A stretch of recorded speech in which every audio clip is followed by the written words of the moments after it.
সাদে মিটে না রওজা দেখে রওজা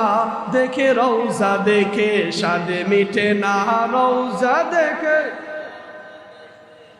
কি উপমা দিব আমি আমার মুখে বাবা কি উপমা আমার মুখে সাদে মিটে না রওজা দেখে রওজা দেখে রওজা দেখে সাদে মিটে না রওজা দেখে নামাজে সালামে নেই না আল্লাহ পাকে ওয়াজিব হলো সালামে দিবে নবীজিকে সুবহানাল্লাহ কয় না ও নামাজে যদি আপনি কোনো মানুষকে আসসালামু আলাইকুম দেন আপনার নামাজ থাকবো না বাদ হবে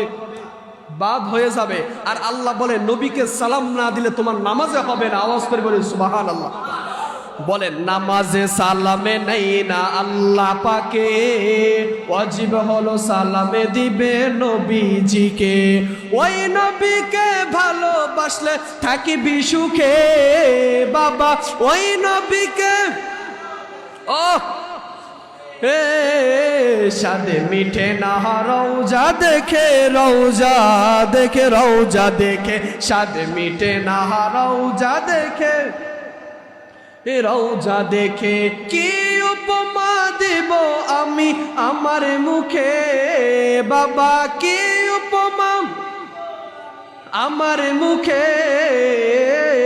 সাদে মিঠে না রওজা দেখে রওজা দেখে রওজা দেখে সাদে মিঠে না রওজা দেখে রওজা দেখে রওজা দেখে ঠিক না আসমান জমিন চন্দ্র তারা নবীরা গো মনে পাগল পারা সুবহানাল্লাহ সুবহানাল্লাহ পশু পাখি আর বিখরতা ফুল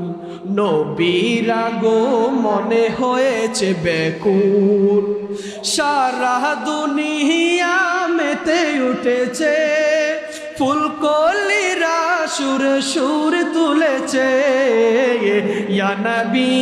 নবী জি সালাম আলাইকা ইয়া রাসূল জি সালাম আলাইকা ইয়া নবী জি সালাম আলাইকা ইয়া রাসূল জি সালাম আলাইকা আসমান জমিন চন্দ্র তারা নবীরা গো মনে পাগল পারা আচ্ছা বলেন আজকে এই চাঁদপুর জেলার শাহরাস্তি থানার মোহাম্মদপুর গ্রামে আমার নবী যখন আগমন করেছেন নবীর আগমনে আসমান জমিন খুশি হয়েছে কিনা আসমান জমিন খুশি হয়েছে কিন্তু আমার মত আপনার মতো কিছু মৌলবী কোরআন হাদিস পড়া খুশি হতে পারে আছে অভাব নাই দেখেন একটা ঘটনা মনে পড়ে গেল হযরতে বেলাল রাদিয়াল্লাহু তাআলা আনহুর ঘটনা মনে পড়ে গেল